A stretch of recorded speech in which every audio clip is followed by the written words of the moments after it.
Welcome everybody, and I hope you've been enjoying the Installer Festival so far.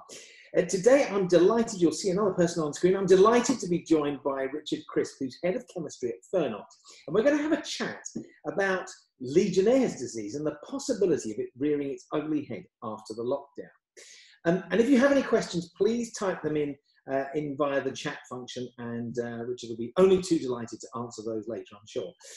Richard, welcome. How are you? Thank you. Very well. How are you? I'm good, thank you. How is the role going? Because you became head of chemistry, I think I'm right in saying, in September, and you moved from sort of technical manager to that. Tell us a little bit about the role and how it's going. Yes, very well. Thanks. Thanks for asking. So I've been involved with the technical side of Fernox, new product development from the chemistry perspective. Obviously, we do filters and other physical devices as well.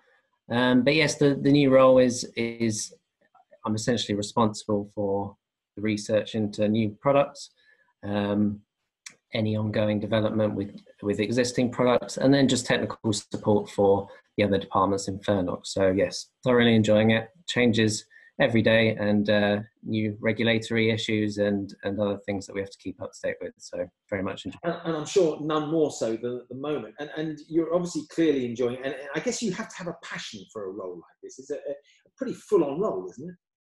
Definitely. So always had a passion for chemistry. I was in the pharmaceutical industry, so it's quite... Did you have a chemistry set at Christmas one year? I did.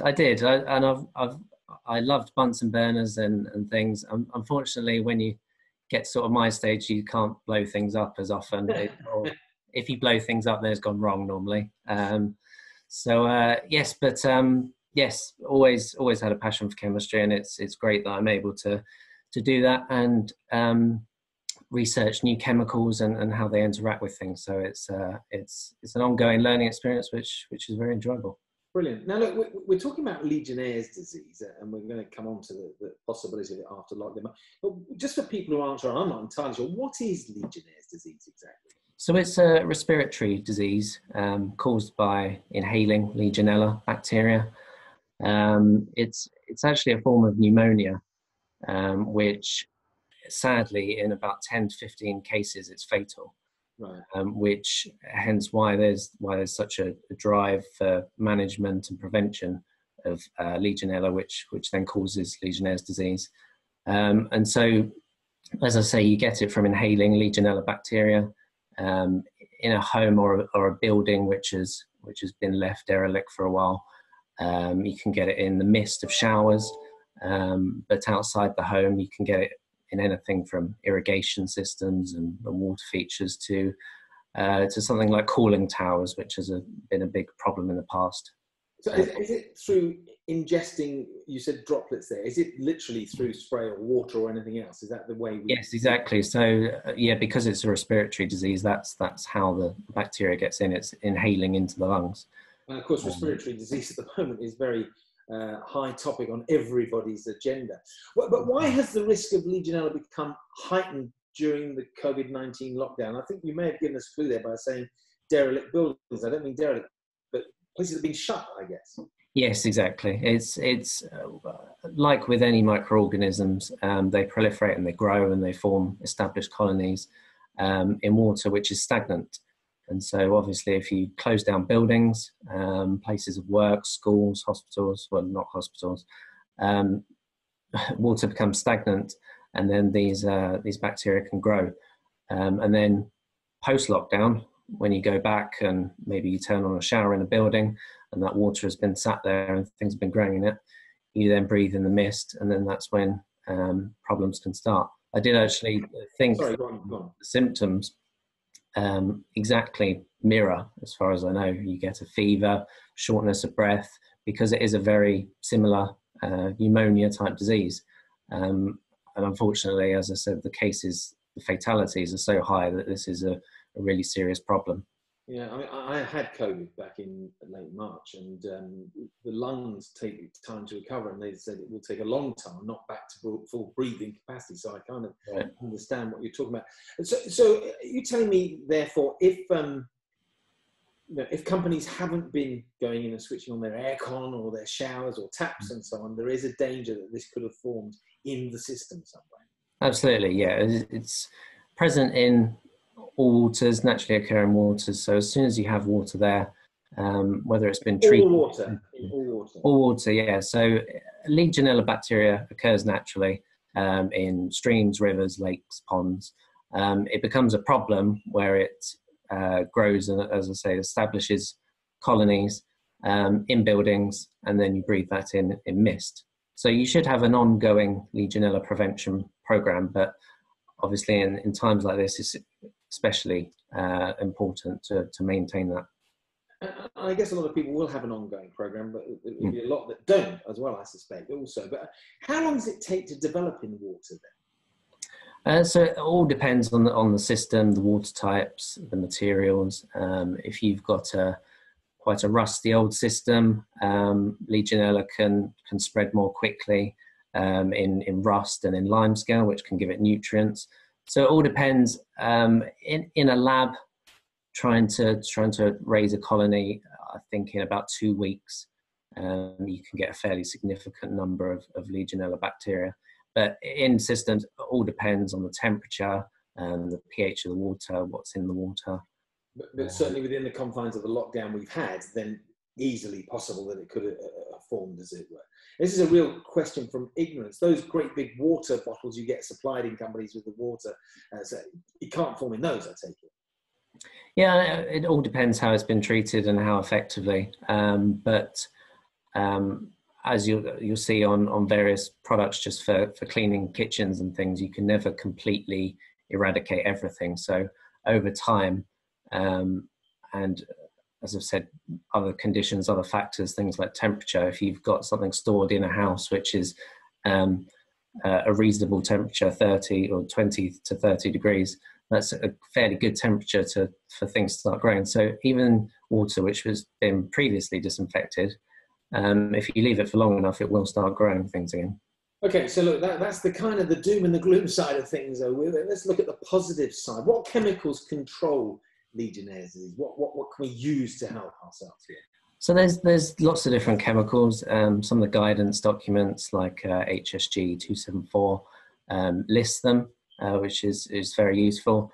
Let's just repeat that for everybody in case they want to make an HSG 274. Yeah. So that's maybe we'll go into it a bit later, some of the legislation behind it, but that is a very useful guidance document, or it's in 3 parts actually, which actually lists chemicals you can use. But just to give a bit of an overview, you can use chlorine type treatments. That's probably the most base traditional method. You can use chlorine dioxide, you can use hydrogen peroxide, bromine type solutions, you can use more ammonium type biocides. Fernox does chlorination and hydrogen peroxide, but there are others available. How very kind of you to put that out there. Other brands are available. Let's talk specifically about LP Sterox and Sterox tablets. What are the differences between them? So Sterox tablets are the more traditional chlorination disinfection that I mentioned. So you'll know from mains water and tap water that sometimes smells of chlorine. That's a long established way of disinfecting water. Right. So the Sterox tablets you dissolve them in the water and they release free chlorine, which will then go around and disinfect the system and kill bacteria.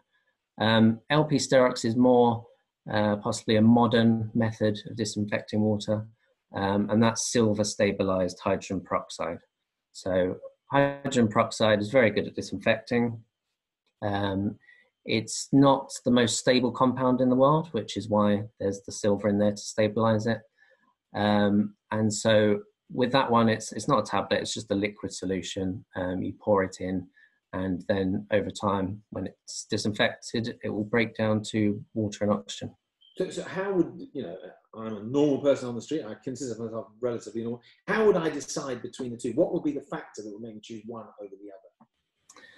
So there's a couple of reasons. If you know what you're doing with chlorination and you've always been happy with it, it's often more cost-effective chlorination. You might favour the chlorination tablets, but you just need to be aware that you need to flush out the water, because otherwise, one, the chloride level will be too high. Say you're using it on a drinking water system, you wouldn't want to leave that in there. And also it can give a taste and an odour to the water, so you need to flush it out thoroughly. With something more like the hydrogen peroxide, which is perhaps less cost effective than the chlorination, you pour it in, try not to use the system for 24 hours, and then it will break down into water and oxygen. So it's, as I say, maybe less cost effective, but actually it's less time on site. So it's different ways of application, really. I guess any one who's got any questions aside from today and on the chat function can contact you guys and to get advice and so on. And absolutely, yeah, anytime. How do you treat the system with LP Sterox? So as I say, it depends on the system, what you're treating, but you need some way of getting it into the system. So difficult. I mean, really, I suppose the question I'm really trying to, is it difficult? And I guess access to the system is probably the most difficult part, is it? Yeah, exactly. It depends how sealed it is. If there's a vent, if there's a dosing pot, any way you can get it into the water. And then it's fairly straightforward from there. You test to check that the hydrogen peroxide is at the level it needs to be, so 100 ppm. And then you effectively leave it for 24 hours. So the main thing is not to do it just before your system is about to be used. Okay. You try to not use it as much as possible, so to give it the time at that concentration to disinfect the system. Right. So is that quite critical, that sort of 24-hour window of just leaving it to do what it needs to do, so to speak? Yeah, exactly. If you dose it into the system and then start opening taps and running baths and doing whatever else, then obviously the concentration will be diluted and it will be less effective. You mentioned running baths and everything. Is there a limit to where you can use LP Sterox, or where can you use it? Well, so silver stabilized hydrogen peroxide is used in all sorts of applications, everything from agriculture through irrigation systems and feed waters and various other things. For LP Sterox, for Fernox, we tend just to focus on what is known in the BPR, the Biocidal Product Regulations, as PT2, which is things like spas, jacuzzis, pools, and also cold and hot water storage systems. That's going more into product type 5. But straddling those two is for any cold and water systems, storage systems, and as I say, spas and pools and jacuzzis in the home. Anything beyond the water meter you can use for drinking water as well. But we do have an ongoing registration with ECHA, the European Chemicals Agency, to potentially expand that application further. But who knows with Brexit whether we'll stay part of that legislation.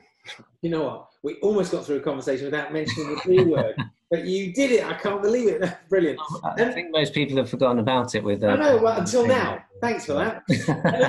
I'm just wondering, look, for anybody who wants more information, where can they get more information about Legionnaire's disease specifically and the correct procedure to prevent it?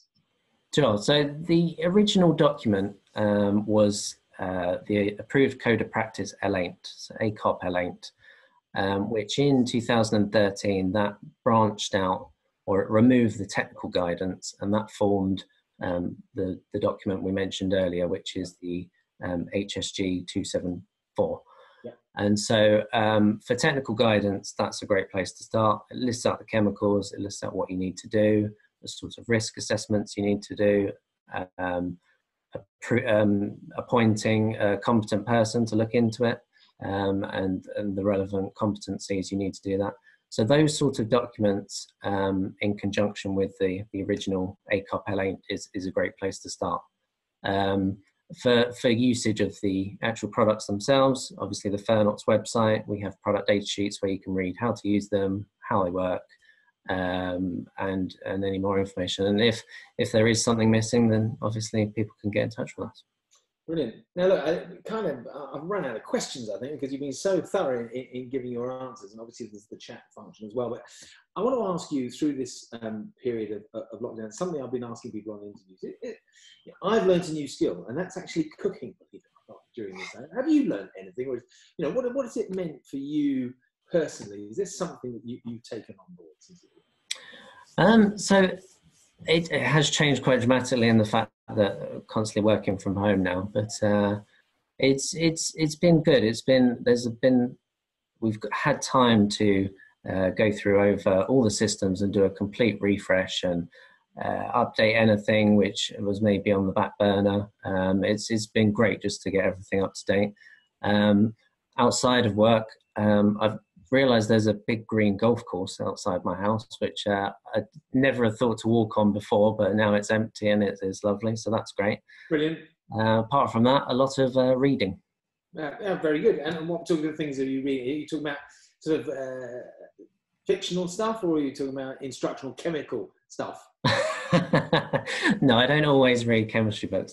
A bit of both, actually. There was a sort of autobiography by Legionnaires, who he's had quite an interesting life, getting involved with politics, and he was arrested in Egypt for various things, and that was very interesting. And then more fictional books, Ian M. Banks, some science fiction, so a range really. Brilliant. And look, I noticed you're wearing a Fernox branded polo shirt there. I've started a new game when I've been doing these interviews. It's called Top Half, Bottom Half. So if I asked you to stand up now, I'm not going to ask you to stand up now, and it's had some brilliant results. I've got to tell you, some people, particularly when you've got a screen full of people, and you suddenly see someone go, well, hang on, I can't stand up. So just be careful what you're wearing. I think this could be a new way of working for some people. So yeah. But look, Richard, thank you so much, and thanks for joining us today. And any questions people have got, there comes from the chat function, and you're available, obviously, to get hold of as well. So thank you for joining us. And for anybody watching, there is still another 6 days to go. We're not doing the weekends for the festival. We've got weekdays, 6 days to go of the Installer Festival after today. And you can pick it up on Facebook Live and Twitter. Richard, thanks to you. Stay safe. And to everybody else, stay safe.